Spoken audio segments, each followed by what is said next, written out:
తెలంగాణలో జూనియర్ డాక్టర్లు సమ్మె సైరన్ మోగించారు. ఈ నెల 19న సమ్మె నోటీస్ ఇచ్చిన వారు సోమవారం నుంచి నిరవధిక సమ్మె ప్రారంభించారు. రాష్ట్ర వ్యాప్తంగా అన్ని ఆసుపత్రుల్లో ఎమర్జెన్సీ సేవలు మినహా అన్ని రకాల సేవలను బహిష్కరించారు. తమ డిమాండ్లు పరిష్కారం అయ్యే వరకు సమ్మె విరమించేది లేదని భీష్మించు కూర్చున్నారు.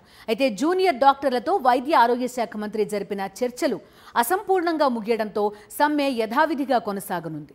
తెలంగాణ రాష్ట్ర వ్యాప్తంగా జూనియర్ డాక్టర్లు నిరవధిక సమ్మె చేస్తున్నారు. ఎమర్జెన్సీ సేవల మినహా మిగతా అన్ని రకాల విధులను బహిష్కరించారు. దీంతో ఓపీ సేవలు, ఎలెక్టివ్ సర్జరీలు, వార్డు డ్యూటీలు నిలిచిపోయాయి. తమ డిమాండ్ పరిష్కారం అయ్యేంత వరకు తగ్గేది లేదని జూనియర్ డాక్టర్లు స్పష్టం చేస్తున్నారు. రాష్ట్ర వ్యాప్తంగా దాదాపు 4000 మంది జూనియర్ డాక్టర్లు సమ్మెలో పాల్గొంటున్నారు. ఆల్మోస్ట్ ఒక 40% ఆఫ్ ద డాక్టర్స్ ఎమర్జెన్సీ సర్వీసులు అందిస్తున్నారు. పూర్తి స్థాయిలో ఏది స్తంభించలేదు. Only OPD services, ward services, electives మాత్రమే నిలిపివేయడం జరిగింది. ఎమర్జెన్సీ సర్వీసెస్ కానీ ఎమర్జెన్సీ ఆపరేషన్స్ కానీ ఏవి స్టాప్ అవ్వలేదండి. ఎందుకంటే ప్రజలను దృష్టిలో పెట్టుకుని వాళ్ళని ఇబ్బంది పరచాలని ఏ డాక్టరు అనుకోడు. రెగ్యులర్ స్టైఫండ్ తో పాటు హాస్టల్ వసతి, జూనియర్ డాక్టర్ల భద్రత వంటి 8 డిమాండ్లతో సమ్మె చేస్తున్నారు జూనియర్లు. స్టైఫండ్ పెంచడం సంగతి పక్కన పెడితే నెల సక్రమంగా ఇచ్చే పరిస్థితి లేదని వాపోతున్నారు. తమ సమస్యలను ప్రభుత్వం పట్టించుకోకపోవడం వల్లే నిరవధిక సమ్మెకు దిగినట్లు జూనియర్ డాక్టర్లు ప్రకటించారు. మెయిన్గా మా డిమాండ్స్ అయితే స్టైఫండ్ రెగ్యులరైజేషన్ కోసమే. ఇప్పుడు మా పరిస్థితి ఎట్లుంది అంటే 5-6 నెలల వరకు కూడా స్టైఫండ్స్ ఏం రిలీజ్ అవ్వట్లేదు.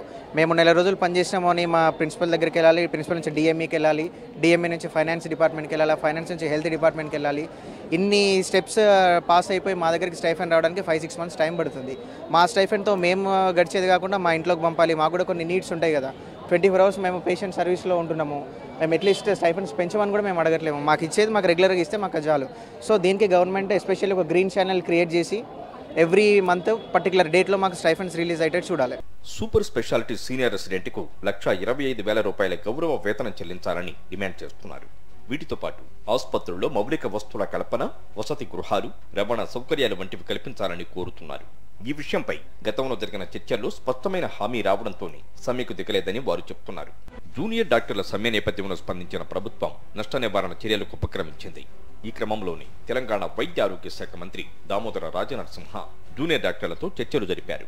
కొన్ని అంశాలపై సానుకూలంగా స్పందించిన మరికొన్నింటిపై మాత్రం మరోసారి చర్చించాలని నిర్ణయించారు. ప్రభుత్వం నుంచి స్పష్టమైన హామీ లభించకపోవడంతో సమ్మెను యథాతథంగా కొనసాగించాలని జూనియర్ డాక్టర్ నిర్ణయించారు. జూనియర్ డాక్టర్ల సమ్మెతో రాష్ట్ర వ్యాప్తంగా ఉన్న ఆసుపత్రుల్లోని రోగులు ఇబ్బందులకు గురవుతున్నారు. ఎమర్జెన్సీ సేవలకు ఎలాంటి అంతరాయం లేకపోయినా ఓపీ వంటి వాటిని నిలిపివేయడంతో అవస్థలకు గురవుతున్నారు రోగులు.